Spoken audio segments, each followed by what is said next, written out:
오늘 주신 하나님 말씀은 고린도전서 15장 12절부터 20절까지 말씀입니다. 고린도전서 15장 12절부터 20절까지 기록된 하나님 말씀을 제가 받들어 읽습니다. 그리스도께서 죽은 자 가운데서 다시 살아나셨다 전파되었거늘 너희 중에서 어떤 사람들은 어찌하여 죽은 자 가운데서 부활이 없다 하느냐? 만일 죽은 자의 부활이 없으면 그리스도도 다시 살아나지 못하셨으리라. 그리스도께서 만일 다시 살아나지 못하셨으면 우리가 전파하는 것도 헛것이요 또 너희 믿음도 헛것이며 또 우리가 하나님의 거짓 증인으로 발견되리니 우리가 하나님이 그리스도를 다시 살리셨다고 증언하였음이라. 만일 죽은 자가 다시 살아나는 일이 없으면 하나님이 그리스도를 다시 살리지 아니하셨으리라. 만일 죽은 자가 다시 살아나는 일이 없으면 그리스도도 다시 살아나는 일이 없을 것이요 그리스도께서 다시 살아나신 일이 없으면 너희의 믿음도 헛되고 너희가 여전히 죄 가운데 있을 것이요 또한 그리스도 안에서 잠자는 자도 망하였으리니 만일 그리스도 안에서 우리가 바라는 것이 다만 이 세상의 삶뿐이면 모든 사람 가운데 우리가 더욱 불쌍한 자이리라. 그러나 이제 그리스도께서 죽은 자 가운데서 다시 살아나사 잠자는 자들의 첫 열매가 되셨도다. 아멘. 우리 주님 부활하셨습니다. 할렐루야. 우리 주님 부활하심으로 말미암아 부활의 생명을 가지고 우리는 하나님의 자녀의 삶을 이 땅에서 살아갈 수 있게 됩니다.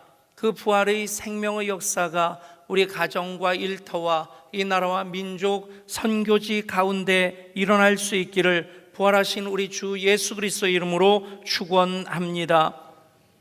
목마름을 느낄 때 시원한 생수 한 그릇 얼마나 그 온몸을 상쾌하게 합니까? 우리가 세상 살면서 참 많은 어려움이 있습니다. 그런데 어려움보다 감당할 수 없는 일이 있을 때 그 앞에 사람들은 절망하게 됩니다. 역경과 고난 나름대로 떨쳐낼 수 있겠는데 죽음이라고 하는 그 우리가 해결할 수 없는 문제 앞에 사람들은 절망하게 됩니다. 그러나 오늘 말씀 그대로 예수님이 부활하셨기에 우리 또한 부활합니다. 그것이 부활하신 예수님의 메시지이고 예수님을 통해서 우리가 받는 복과 은혜입니다. 성경의 전체 메시지를 한 줄로 요약한다면 십자가는 부활로 완성되어진다는 것입니다. 여러분, 십자가만을 지고 예수님을 따르는 것, 사랑하는 마음으로서 가능할 수 있겠지만 그것은 힘겨운 일이고 어느 순간 지쳐 널브러질 수밖에 없습니다. 우리가 고난주간 견뎌낼 수 있는 것은 예수님 부활하셨기 때문에 고난주간 예수님의 십자가를 통과할 때 부활의 영광 가운데 동참할 수 있는 것을 믿기에 우리는 그것을 즐거워하는 마음으로 예수 십자가 바라보며 내 몫에 태인 십자가 지고 부활의 주님을 바라보며 나갈 수 있는 것입니다. 만약에 우리의 신앙이 고난주간만으로서 이어진다고 생각해 보십시오. 언제나 슬퍼하면서 그저 일어나려고 하는 바둥거리는 노력으로만 이어지는 것이라고 한다면 우리 신앙은 답이 없을 것입니다. 부활절이 되었기에 우리는 아무래도 십자가를 바라볼 때는 십자가 앞에서 조심스러운 마음이 있지만 이제 부활하신 예수님으로 인해서 마음껏 기뻐할 수 있어서 참 좋다 싶습니다.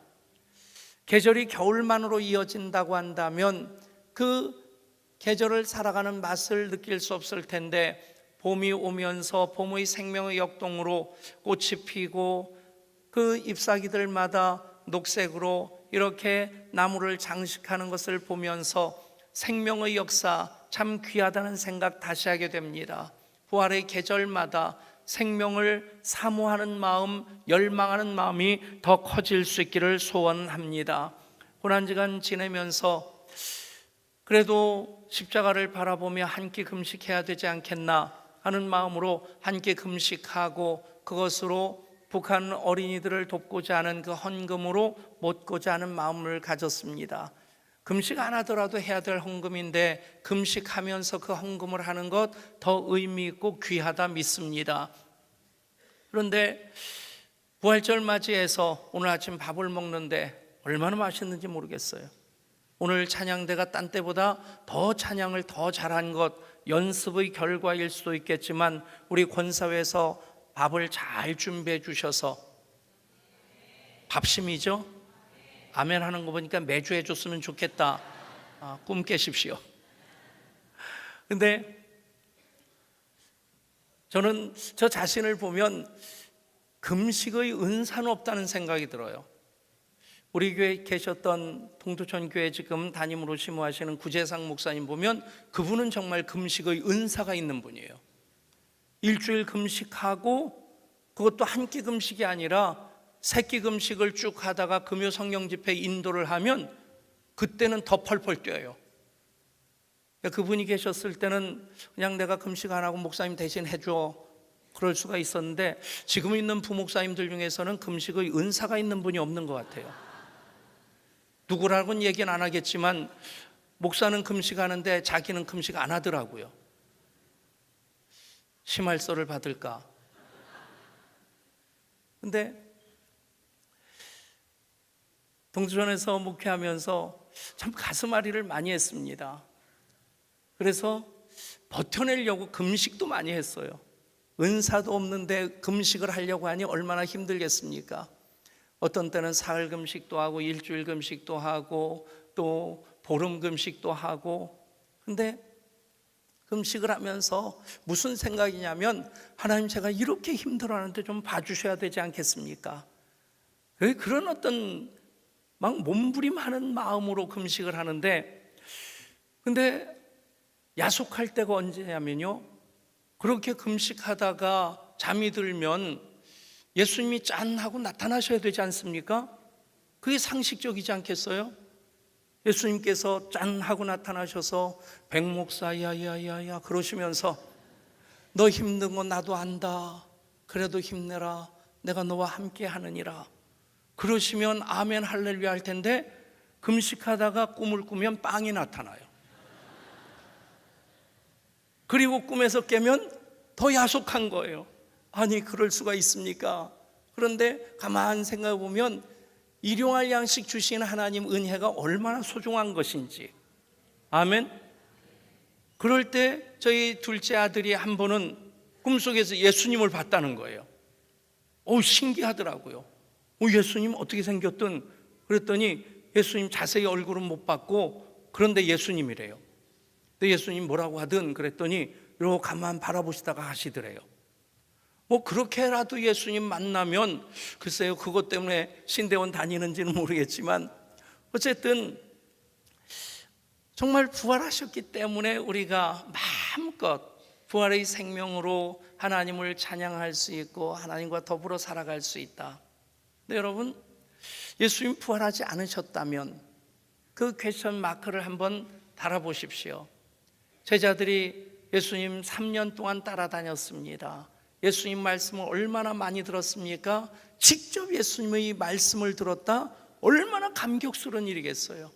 더더군다나 예수님께서 그 기적을 행하시는데 무리를 걷기도 하시고 죽은 사람을 살리기도 하시고 바람과 물결을 꾸짖어 잔잔케도 하시고 그리고 오병이의 기적까지 행하시는데 그것들을 바라보면서 동공확대 그러지 않았겠어요? 세상에 이런 일이 저분이 정말 하나님의 아들이시구나 그랬는데 예수님이 십자가에 달려 죽으심으로 그 3년 동안 훈련받았던 것이 한순간에 무의로 돌아갑니다. 물거품처럼 꺼지는 거예요. 여러분 3년이 아니라 30년 예수님의 훈련을 받았다 할지라도 직접 말씀을 듣고 직접 그 기적을 목도했다 할지라도 또 보내심을 받아서 기적을 직접 행하지 않았습니까? 그랬는데 예수님이 돌아가시는데 그것이 실망이 얼마나 컸었는지는 모르겠지만 엠마오로 내려가고 고기 잡으러 가고 뿔뿔이 다 흩어졌던 겁니다. 여러분 예수님 부활하지 아니하셨다면 예수님의 공생애는 무의로 끝나고 만단 얘기입니다. 교회는 이 땅에 존재할 수 없었거니와 여러분, 예수님의 부활로 십자가가 완성되어지게 됩니다. 성경 전체는 십자가와 부활이 그대로 초점을 맞추는 것입니다. 얼마나 그것이 성경에서 강조되어지고 있는가 보면, 예수님 준비하시는 30년의 생애에 대해서는 마태복음과 누가복음에서는 간단하게 기록하고 있을 뿐이고, 마가복음과 요한복음은 아예 기록도 하지 않습니다. 3년 공생에 대한 기록. 그런데 전체 복음서를 보면 마태복음 같은 경우는 마지막 일주일 십자가를 향해 나가시고 십자가에 달려서 죽으시고 사흘 부활하신 그 마지막 일주일에 대한 것이 전체 마태복음 28장 중에 전체 4분의 1이 됩니다. 8장이 마지막 일주일에 대한 기록입니다. 심지어 요한복음 같은 경우는 전체 중에 절반이 마지막 일주일에 대한 기록입니다. 그러니까 예수님의 십자가 부활이 없다면 아무것도 아니란 얘기입니다. 예수님의 십자가는 부활로 완성되어지게 됩니다. 그 부활을 우리는 다른 말로 얘기한다면 기독교의 심장이라고 얘기할 수 있을 것입니다. 여러분, 성경에 기록된 많은 사건 중에 하나가 부활이 아니라 성경의 모든 사건을 완성시키는 것이 부활입니다. 그래서 부활을 기독교의 심장이라고 얘기하는 것입니다. 부활이 없었으면 어떻게 되겠습니까? 13절 이하의 말씀 보면 성경이 전파하는 것이 헛것이 됩니다. 우리의 믿음도 헛것입니다. 그리고 우리는 여전히 죄 가운데 있을 수밖에 없을 것입니다. 그리스도 안에서 잠자는 자들도 망하였을 것입니다. 그래서 그리스도 안에 있는 모든 사람들이 더욱 불쌍한 자일 수밖에 없는데 예수님이 부활하셨습니다. 그러나 이제 그리스도께서 죽은 자 가운데서 다시 살아나사 잠자는 자들의 첫 열매가 되셨도다. 아멘. 여러분, 그리고 이어서 21절 22절에서 사도 바울이 이렇게 선포합니다. 사망이 한 사람으로 말미암았으니 죽은 자의 부활도 한 사람으로 말미암는도다. 아담 안에서 모든 사람이 죽은 것 같이 그리스도 안에서 모든 사람이 삶을 얻으리라. 아멘.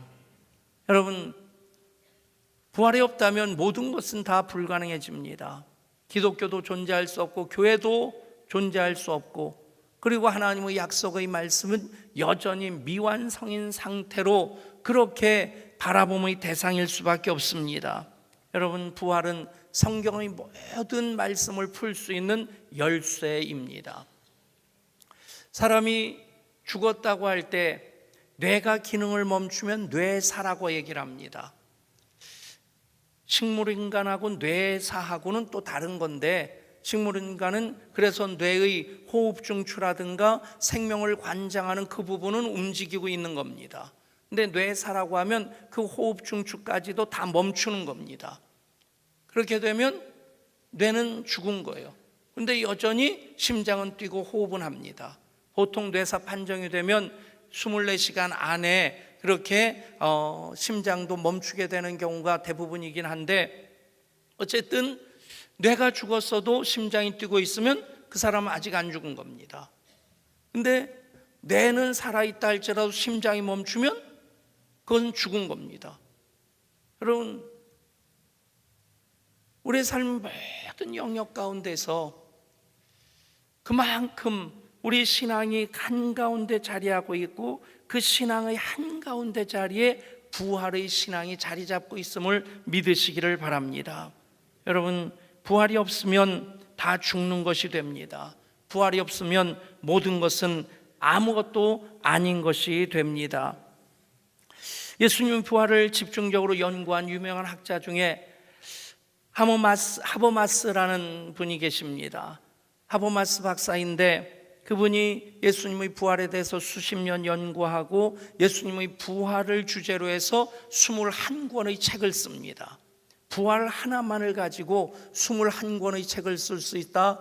여러분, 부활에 담겨진 메시지가, 은혜가, 축복이 얼마나 많다는 얘기입니까? 그러니까 성경의 모든 얘기가 창세기부터 요한계시록까지 부활과 다 연결되어지는 겁니다. 근데 이분이 사실 부활에 대해서 연구하기 시작한 것은 교수면서도 정말 예수님 부활하셨을까? 그것이 가능할까? 하는 생각을 갖게 된 겁니다. 그래서 그 부활에 대해서 나름대로 나도 확실히 믿어야 되겠다 하는 생각 가지고 연구를 시작한 것이 21권 책을 내는 것까지 이어진 겁니다. 그러면서 이분이 부활에 대해서 회의론자까지 포함해서, 즉 예수 믿는 사람만이 아니라 예수를 믿지 않는 사람까지도 객관적으로 인정할 수밖에 없는 6가지를 먼저 얘기를 합니다. 첫 번째는 예수님이 로마 군인들에게 십자가에서 처형을 당했다라고 하는 것이죠. 두 번째는 제자들이 부활하신 예수님의 모습을 보고 믿음을 회복하게 되었다. 세 번째, 죽은 자에서 부활하신 예수님을 본 제자들 완전히 변화되어 두려워하는 모습을 벗어버리고 이제는 담대히 그리스도의 부활의 증인이 되었다는 것입니다.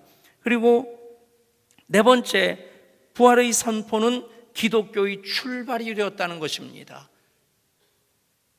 부활하신 예수님을 증거하는 것으로부터 기독교가 시작이 되어집니다. 그리고 예수님의 부활을 가장 믿은 사람 중에 한 사람은 예수님의 형제였던 회의론자였던 사도 야고보였다. 6번째, 다른 회의론자인 사도 바울, 기독교의 박해자였던 다소의 사울도 부활하신 예수님을 만났다고 주장하면서 완전히 변화되었다는 거죠. 이것은 객관적인 사실인데, 거기에 더해서 부활을 더 확실하게 하는 것 3가지를 하버마스 박사는 더 추가해서 얘기를 합니다. 첫 번째, 주일 아침 무덤은 비어 있었다. 두 번째, 부활의 선포는 예루살렘에서 시작되었다. 여러분, 예루살렘에서 시작됐다는 얘기는 뭡니까? 예루살렘 영문 밖에서 골고다 언덕에서 예수님이 십자가에 처형을 당하셨습니다. 그리고 돌 무덤에 누이셨고 돌문 인장한 그 무덤으로 그 돌로 막았습니다. 무슨 얘기냐면 예수님이 부활하셨다는 것이 사실이 아니라고 한다면, 예수님이 시신만 꺼내놓으면 이 얘기는 아무 얘기도 아닌 것이 됩니다. 제자들이 거짓말쟁이가 되는 겁니다. 그 예루살렘에서 부활의 선포가 시작되었다. 여러분, 얼마나 부활에 대한 담대한 믿음을 가졌으면 그곳에서 부활하신 예수님을 증거하기 시작했겠냐 하는 것입니다. 그리고 부활하신 예수님으로 말미암아서 그때까지는 토요일 안식일에 예배를 하던 사람들인데, 안식 후 첫날 부활하신 날 초대교회는 부활하신 예수님을 예배하는 그 일을 시작합니다. 여러분, 예수님의 부활, 그 이상 더 확실한 것이 없을 만큼 예수님 부활하신 사실은 가장 확실한 하나님의 생명의 역사가 되고, 그래서 예수님 부활은 기독교의 심장이 됩니다. 그래서 부활의 신앙은 모든 것을 다 이기게 됩니다.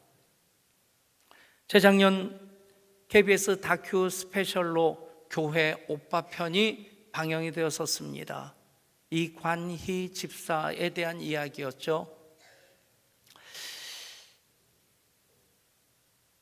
그가 결혼 후 3년 만에 이제 딸을 얻고 아내와 함께 산후조리원에서 나오던 날, 이관희 집사는 대장암 판정을 받게 됩니다. 그 아들의 암 소식에 아들 하나를 믿고 살던 그 어머니가 절망해서 극단적인 선택을 합니다. 그리고 얼마 후에 그 아내도 혈액암 4기 판정을 받게 됩니다. 교회 오빠 편에서 나오는 것은 그런 가운데서 하나님을 찬양하고 하나님을 의뢰하는 그 가정의 이야기를 쭉 보도하는 것입니다. 욥과 같이 그 고난 속에서 계속 찬양하는 그 이관희 집사의 모습을 교회 오빠로서 보도하고 있습니다. 그 이관희 집사를 바라본 한 친구는 이렇게 얘기합니다. 내가 믿는 그 하나님 나도 믿어볼게. 이관희 집사는 고통 속에서 마지막까지 주님의 뜻에 순종하며 하루라도 더 주님을 닮기 위해 애씁니다. 극심한 고통이 밀려와도 온전한 정신으로 성경 말씀을 읽고자 진통제 맞는 것도 거부합니다. 그러다가 끝내 자기 생일인 9월 16일 하나님의 부르심을 받게 됩니다. 남편이 떠나고 극심한 슬픔에 빠져있던 부인 오은주 집사는 말씀을 읽다가 하나님을 다시 만나게 됩니다. 에스겔 37장의 말씀입니다.